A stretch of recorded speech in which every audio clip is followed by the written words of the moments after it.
Good morning. ദാ നമ്മുടെ റോസയൊക്കെ മാറ്റി ഇപ്പം ഞാൻ 10 മണി ചെടികളാണ് വെച്ചേക്കുന്നത്. കാരണം റോസയൊക്കെ വെയിൽ കാരണം കരിഞ്ഞു പോവായിരുന്നു. റെയറായിട്ടുള്ള റോസകളൊക്കെ അല്ലേ, കരിഞ്ഞു പോയാൽ പിന്നെ കിട്ടാൻ പാടാ.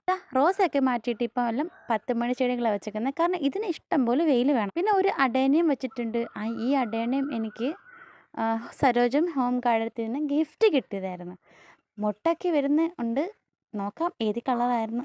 അപ്പം നമ്മുടെ ഗാർഡനിൽ നമുക്ക് ഇഷ്ടമുള്ള ഫ്ലവേഴ്സും പൂക്കളും ഉള്ള പ്ലാന്റ്സൊക്കെ ഉണ്ടെങ്കിൽ ഈ വെയിൽ കൊള്ളിക്കില്ല എൻ്റെ പൊന്നോ. പിന്നീട് നമുക്ക് വെയിലത്ത് വെക്കാം. ഇപ്പോഴത്തെ വെയിലെന്ന് പറഞ്ഞാൽ കരിഞ്ഞു പോകുന്ന വെയിലാണ്. അത് കാരണം നമ്മുടെ പ്ലാന്റ്സ് കരിഞ്ഞു പോകും. പ്ലാന്റ്സ് മാത്രമല്ല, തുണികളും നമ്മൾ നല്ല വെയിലത്തൊന്നും ഇടണ്ട ഇപ്പം. കാരണം നല്ല വെയിലത്തിട്ട് തുണിയുടെ കളറും പറന്നു പോകും. കാരണം ഒരു മഴ പെയ്യുമ്പോഴത്തേക്ക് പിന്നെ നമ്മുടെ പ്ലാന്റ്സ് ഒക്കെ ഹെൽത്തി ആവും. പക്ഷേ ഈ വെയിലത്ത് വെച്ച് കഴിഞ്ഞാൽ നമ്മുടെ പ്ലാന്റ്സ് എല്ലാം കരിഞ്ഞു പോത്തേ ഉള്ളൂ. ഒരു ഷെമി ഷെയ്ഡിൽ വെച്ചാൽ കുഴപ്പമില്ല. അപ്പോൾ അത്രയുള്ളതാണ് വീഡിയോ. ഞാൻ എല്ലായിടത്തും മാറ്റിയിട്ടുണ്ട്. താങ്ക്